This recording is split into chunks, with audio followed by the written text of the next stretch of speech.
오늘도 은혜의 자리에 오신 우리 성도님들 환영합니다. 날씨가 많이 추운데 이 새벽에 그 추위를 뚫고 오신다는 것 참 대단하신 것 같습니다. 오늘도 정말로 주님의 말씀 가운데 은혜를 얻으시고 또 주님께서 공급해 주시는 힘을 얻으시는 시간 되시길 바랍니다. 드디어 이제 이 빌립보서를 우리가 또 시작하게 됐습니다. 이 빌립보 교회는요, 마게도냐 지역에 있는 교회입니다. 마게도냐라는 지역은요, 우리가 예루살렘이 있잖아요. 예루살렘에서 위쪽으로 올라가면 이제 그 안디옥 교회, 터키 지역이 있고, 터키 지역에서 더 올라가면 이제 그리스 지역이 있고, 그리스 지역 지나면 이제 유럽이 이렇게 나옵니다. 로마가 나오는데, 이 그리스 북부 지역에 있는 이 모든 지역을 통칭해서 마게도냐로 부릅니다. 마게도냐. 그래서 마게도냐에는 빌립보, 데살로니가, 베레아 같은 지역이 포함되어 있는 지역이 바로 이 마게도냐 지역입니다. 이 마게도냐 지역에 관한 이야기는 사도행전 16장에 나오는데, 사도행전 16장에 보면 바울이 아시아 지역으로 선교를 가려고 그렇게 준비를 하고 있는데, 꿈에 이 성령님께서 그곳에 가지 못하게 하시고, 꿈에 밤에 환상이 보이는데 마게도냐 사람들이 바울 보고 이쪽으로 오라 이렇게 하는 환상을 보게 돼요. 그래서 이것이 하나님의 뜻이구나라는 것을 알고 이 바울이 아시아로 가려고 했던 것을 마게도냐 지역, 유럽 지역으로 선교를 옮기게 됩니다. 그것이 이제 사도행전 16장에 나오는 것인데, 사도행전 16장 12절에 보면 마게도냐 지역으로 갈 때에 사도 바울이 그 첫 지역인 빌립보에 도착하게 됩니다. 그래서 사도행전 16장 12절에 보면 거기서 빌립보에 이르니 이는 마게도냐 지방의 첫 성이요 또 로마의 식민지라, 이 성에서 수의를 유하다가 이렇게 나옵니다.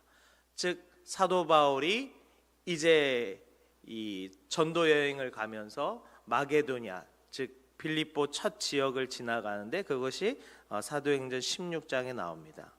우리가 그곳에서 겪었던 이 바울의 이야기들을 우리가 잘 한번 생각해 보면, 먼저 이 빌립보 지역에 갔을 때에 옷감 장사를 하는 루디아라는 여신도를 만나게 됩니다. 그래서 그곳에서 정착하여서 그 가정부터 시작하여서 예배를 드리며 또 첫 열매인 루디아라는 여신도를 만나게 되고, 또 그곳에서 겪었던 일이 무엇입니까?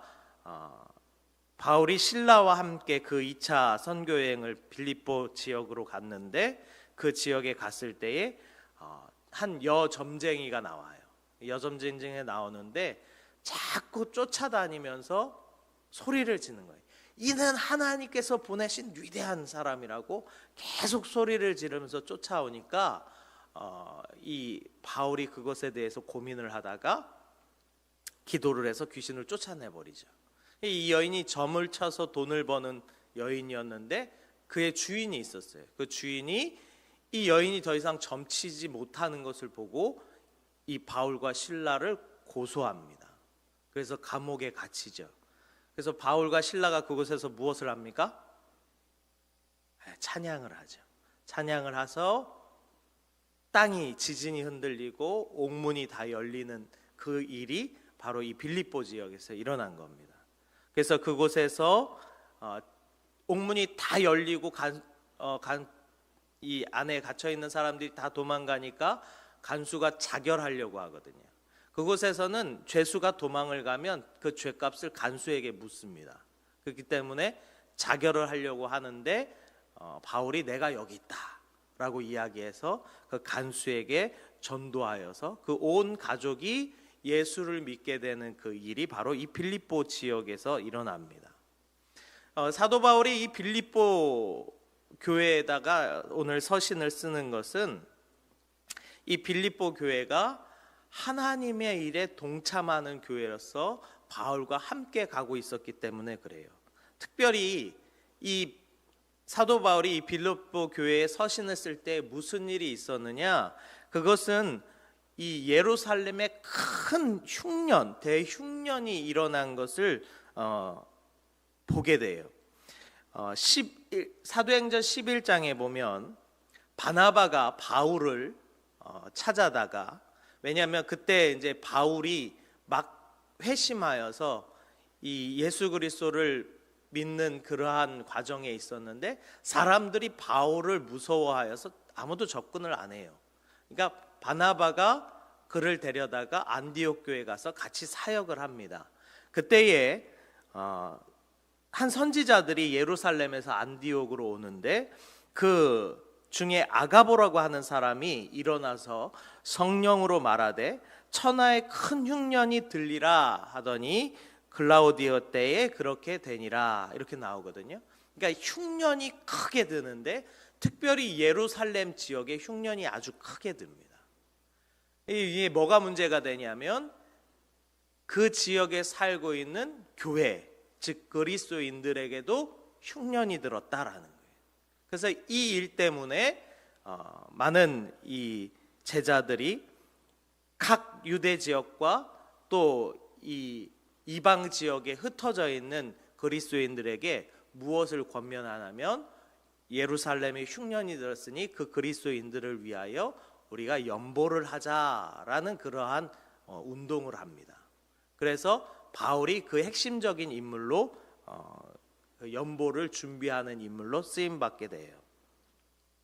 그래서 이 빌립보 교회에도 그것을 장려하고 독려하고자 오늘 이렇게 편지를 쓴 겁니다. 이 고린도 교회에 쓴 서신을 보면요, 고린도 후서 8장에 보면요, 이런 이야기를 해요. 형제들아, 하나님께서 마게도냐 교회들에게 주신 은혜를 우리가 너희에게 알리노라. 그러니까 고린도 교회에다가 무슨 얘기를 하냐면 마게도냐 지역, 빌립보 지역이죠. 빌립보 지역에 있는 교인들에게 주신 그 은혜를 내가 너희에게 이야기하고자 한다. 그들이 환난과 많은 시험 가운데 넘치는 기쁨과 극신한 가난이 그들의 풍성한 연보를 넘치게 하였다. 그러니까 고린도 교회에 가서 빌립보 사람들이, 빌립보 성도들이 얼마나 연보를 열심히 준비하여 예루살렘을 돕고 있는지를 이야기하고 있는 거예요. 그러니까 고린도 교회에 이야기할 정도로 이 빌립보 성도들은요, 사도 바울과 아주 밀접한 관계를 가지고 있는 그러한 성도들이었다라는 거예요. 그들이 그 빌립보 지역 그리스도인들도 잘 사는 게 아니거든요. 흉년이 들었고 또 힘들고 가난한 사람임에도 불구하고 이 예루살렘 지역에 있는 성도들을 돕기 위해서 연보로서 준비하는 것을 우리가 볼 수 있는 거예요. 사실 이 고린도 교회는 더 먼저 시작한, 그러니까 연보 준비를 더 먼저 시작했음에도 불구하고 이 마게도니아 지역의 성도들이 더 열심으로 예루살렘의 성도들을 돕기 위하여 연보한 것을 볼 수 있습니다. 이 고린도 전후서를 보면. 근데 이게 방법이 참 신기한 거예요. 하나님께서 예루살렘 성도들의 기근을 면하게 하는 방법으로 이방인들의 손을 빌어서 돕게 하였다라는 거예요. 즉 예루살렘 성도들에게 기근이 오면 하나님께서 그 기근을 풀어주시면 되잖아요. 근데 하나님께서는 그렇게 역사하지 아니하시고 이방인들의 손을 빌어서 예루살렘에 있는 유대 그리스도인들을 돕게 하셨다라는 거예요. 사실 이 예루살렘에 있는 교회는 대부분 유대인으로 구성되어 있습니다. 그런데 이 유대인들은 사실 이방인들을 어떻게 여겼어요? 짐승과 같이 여겼어요. 개와 같이 여겼다라는 거예요. 그런데 오히려 그 자신들이 사실은 부정되다 여기는 그 이방인들의 손을 빌어서 하나님께서 도움을 받게 하시는 거예요. 이것이 하나님께서 이 유대 그리스도인들과 헬라 그리스도인들, 즉 이방 그리스도인들 간의 그러한 닫혀있는 관계를 무너뜨리시는 하나님의 방법이었다라는 거예요. 그것에 특별히 어떤 사람들이 쓰임을 받았느냐? 오늘 말씀과 같이 빌립보 지역에 살고 있는 그리스도인들을 통하여 하나님께서 그 일을 이루셨다는 거예요. 그래서 사도 바울은 특별히 이 빌립보 지역에 있는 성도들과 그 관계가 아주 각별합니다. 오늘 말씀 3절에 보면 이런 이야기를 해요. 내가 너희를 생각할 때마다 나의 하나님께 감사하며 간구할 때마다 너희의 무리를 위하여 기쁨으로 항상 간구함은 너희가 첫날부터 이제까지 복음을 위한 일에 참여하고 있기 때문이라. 그러니까 사도 바울이 빌립보 성도들을 만나고 그들과 함께 교제하고 그들과 처음 동역할 때부터 그들은 사도 바울을 도우며 또 예루살렘의 유대 그리스도인들을 돕는 그 일에 열심을 품었다라는 거예요. 그래서 사도 바울이 얼마나 이들을 각별하게 생각하는지 8절에 보면, 우리 8절 같이 한번 읽어볼까요? 8절 읽어보겠습니다. 시작. 내가 예수 그리스도의 심장으로 너희 무리를 얼마나 사모하는지 하나님이 내 증인이라. 내가 너희를 얼마나 사랑하는지, 예수 그리스도의 심장을 가지고 내가 너희를 사랑한다라고 이렇게 이야기해요. 저보고 만일 아내를 얼마나 사랑합니까? 라고 했을 때 제가 예수 그리스도의 심장으로 우리 아내를 사모합니다 라고 할 수 있을까? 그렇게 못합니다. 그렇게 못합니다.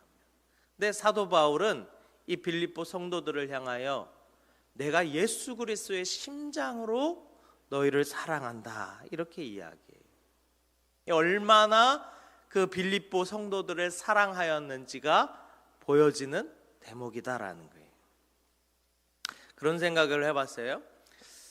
담임 목사님은 어떤 성도가 제일 예쁠까? 어떤 성도가 제일 예쁠 것 같으십니까? 하나님의 일에 열심을 품는 성도가 아무래도 이쁘지 않겠습니까? 어제 이제 저녁에 수료식이 있었습니다. 수료식이 있었는데 27분의 성도님들이 훈련을 받고 또 수료를 하였습니다. 그래서 이제 사역반도 있었고 하니까 기대하는 게 이제 그분들이 사역에 뛰어드시겠구나 이제 그런 생각을 해봅니다.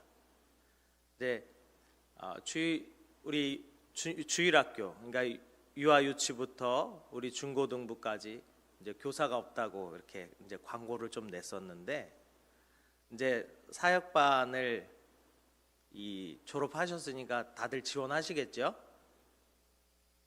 반응이 없으시네요. 지원하시겠죠? 네, 그런 기대를 해봅니다. 그런 것 같아요. 우리가 교회에서 열심히 배우고 또 열심히 하나님에 대해서 알아갑니다.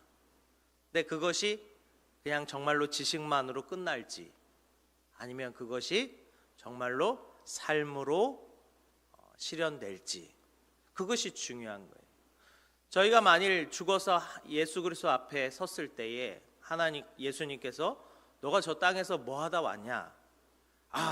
하나님 제가 사역반 하고 왔습니다. 제가 제자반 하고 왔습니다. 예수님 마더와이즈 모르세요? 제가 그거 교육받고 왔습니다. 이렇게 하면 하나님께서 기뻐하실까? 예수님께서 기뻐하실까? 저는 오히려 그거보다 하나님 제게 맡겨진 한 아이가 있었는데 그 아이가 교회를 나오지 않는데요. 그래서 제가 몇 날 며칠을 울면서 그를 위해서 기도했는데 그가 다시 교회에 나오고 회복됐어요.